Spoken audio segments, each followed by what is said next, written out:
అందరికీ నమస్కారం. వరదొచ్చినా బురదొచ్చినా ఆఖరికి కరోనా మహమ్మారి ప్రపంచం మీదకి వచ్చిన దానికి కారణం జగన్మోహన్ రెడ్డి గారే అని చంద్రబాబు నాయుడు గారు మాట్లాడడం చూస్తూ ఉంటే ఈ మధ్య వారికి చేదస్తం కాస్త ఎక్కువైంది అనిపిస్తూ ఉంది. కురుస్తున్న వర్షాలు తెలుసు, అదేవిధంగా కట్టెలు తెచ్చుకున్న కృష్ణానది తెలుసు. అయినా సరే విజయవాడ మునిగే వరకు ఏ వాగులు ఎక్కడున్నాయో మాత్రం చంద్రబాబు నాయుడు గారికి కానీ కూటమి ప్రభుత్వానికి కానీ తెలియదు. వరదకి ముందు చేయాల్సిన హెచ్చరికలు చేయక, ముంచుకొచ్చాక, ప్రజలు నేట మునిగాక వారికి సరైనటువంటి పునరావాసం కానీ, ఆహారం కానీ, మంచినీరు కానీ, సౌకర్యాలు కానీ కల్పించలేదని, అందుకే విజయవాడ నగర ప్రజలకి చిర్రెత్తిందని తెలుసుకొని వారిని శాంతిపరచడానికి ఏదో రకంగా ప్రజల్ని మభ్యపెట్టడానికి చంద్రబాబు నాయుడు గారు విజయవాడ రోడ్ల మీద ముంచెత్తిన నీళ్లలో బోట్ల మీద తిరుగుతూ ఉన్నారు. అసలు ఆ బోట్లు రోడ్ల మీదకి రాకుండా ఆపలేకపోయినటువంటి తన చేతకానితనాన్ని కప్పిపుచ్చుకోవడానికి ఈ రోజున బోటు రాజకీయానికి తెరలేపారు. మీరు ఎన్ని కథలు చెప్పినా, మీ సొంత మీడియాను వాడుకొని ఎన్ని ఎలివేషన్స్ ఇచ్చినా ప్రజలకు సరిగ్గా ఆహారం అందించలేకపోయారు, ప్రజలకు అండగా నిలబడలేకపోయారు. ప్రజలకి కోపం తగ్గలేదని మీకు అర్థమైపోయింది. అందుకనే ప్రజల్ని పక్కదారి పట్టించడానికి గొల్లపూడి బోట్లు వైసీపీ వాళ్ళయే అంటూ కొత్త కుట్రకి తెరలేపారు. ప్రకాశం బ్యారేజ్కి 70 గేట్లుంటే 5 బోట్లు 10 లక్షలకి పైగా క్యూసెక్ల వరదని ఆపగలవా? 10 లక్షలకి పైగా క్యూసెక్ల వరద నీటిని, వరద ప్రవాహాన్ని 5 బోట్లు ఆపగలవా? ఎవడైనా సరే బోట్లను వదిలేటప్పుడు పార్టీ రంగులు వేసుకొని ఎవరైనా వదులుతారా? ప్రకాశం బ్యారేజ్కి అడ్డంగా పెట్టాలనుకుంటారా? ఇలాంటివి 40 ఏళ్ల క్రితం రాజనాల సినిమాలో విలనిజం చేస్తే, ఇలాంటి ఎప్పుడో 40 ఏళ్ళ కిందట రాజనాల సినిమాల్లో విలనిజం చేస్తే విజయవాడ నగర ప్రజలు అర్థం చేసుకోలేరా? అసలు మీరు మత్స్యకారులకు కానీ, బోటు నిర్వాహకులకు కానీ ప్రభుత్వం ముందస్తు సమాచారం ఇచ్చుంటే వాళ్ళు కూడా అప్రమత్తం అయ్యేవాళ్ళు. అసలు బోట్లు కొట్టుకొచ్చే పరిస్థితి ఉండేదా?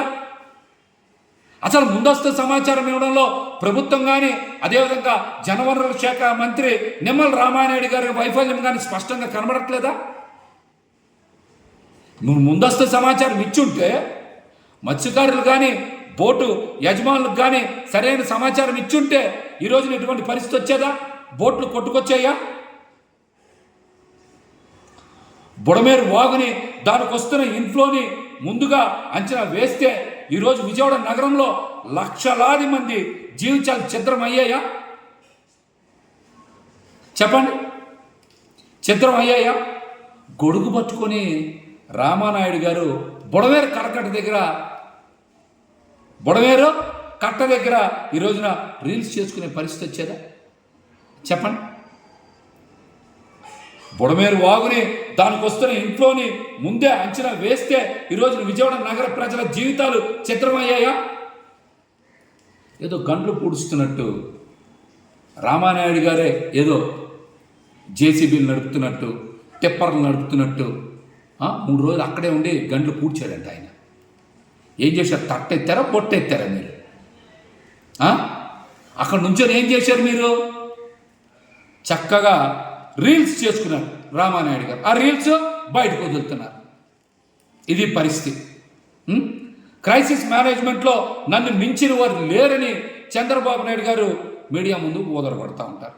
అసలు బుడమేరు క్రైసిస్ కారణమే మీరు కదా. విజయవాడ నగరంలో కొన్ని లక్షల మంది ఈ రోజున ఇలా తీవ్ర అవస్థలు పడటానికి కారణం మీరు కదా. వేల కోట్ల రూపాయలు విజయవాడ నగర ప్రజలు నష్టపోవడం కారణం మీరు కదా. ఎన్నిటినీ పక్కదారి పట్టించాలి,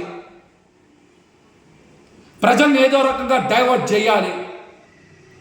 వరదలో బురద, ముంపులో మురికి రాజకీయం చేయడానికి తెలుగుదేశం పార్టీ ఎమ్మెల్యేలు, మంత్రులు నానా తాపత్రయం పడతా ఉన్నారు.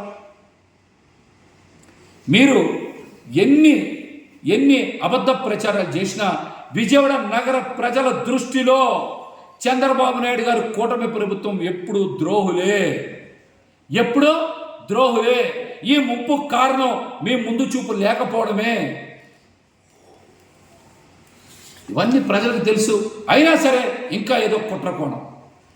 బోట్లు వదిలింది వైసీపీ వాళ్ళే అని చెప్పి ఈ రోజున కోమటి రామ్మోహన్ గారిని, ఉషాద్రి అనేటువంటి ఇద్దరు వ్యక్తుల్ని 1 టౌన్ పోలీస్ స్టేషన్లో విచారణ చేస్తూ ఇది వైసీపీ వాళ్ళే చెప్పమని చెప్తున్నారంట.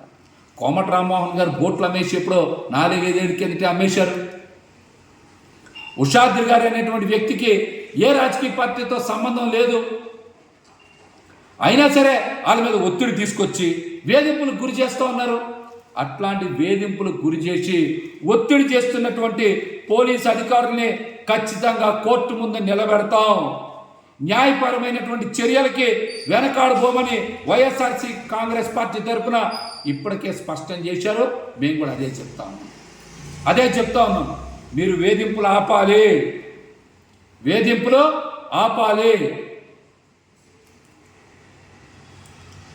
ఆపకపోతే ఖచ్చితంగా న్యాయపరమైనటువంటి చర్యలకి వైఎస్ఆర్ కాంగ్రెస్ పార్టీ ఎక్కడ వెనకాడబోదని కూడా ఈ సందర్భంగా స్పష్టం చేస్తున్నాం. మీరు కుట్రలు చేయబాకండి. మీరు విజయవాడ నగరం ప్రజలు సర్వస్వం కోల్పోయారు. విజయవాడ నగర ప్రజల్ని ఆదుకోవాల్సిన చంద్రబాబు నాయుడు గారు ఇలా